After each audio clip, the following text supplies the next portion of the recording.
শেরপুর ৩ ও বগুড়া ৬ আসনের নির্বাচনে যেসব কেন্দ্রে অনিয়ম হচ্ছে সেসব কেন্দ্রে এখনই ভোট গ্রহণ স্থগিত করতে সিসি প্রতি আহ্বান জানিয়েছেন জামায়াতের সেক্রেটারি জেনারেল মিয়া গোলাম পরোয়ার।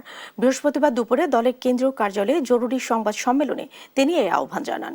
বলেন, বগুড়ার একটি কেন্দ্রে জামায়াতের এজেন্টদের কাছ থেকে জোরপূর্বক রেজাল্ট শিটে সই নেওয়া হয়েছে। এছাড়াও শেরপুর ৩ বিভিন্ন কেন্দ্রে জাল ভোট দেওয়া হচ্ছে, যার প্রতিবাদ করতে গিয়ে মারধরের শিকারও হচ্ছেন জামায়াতের নেতাকর্মীরা।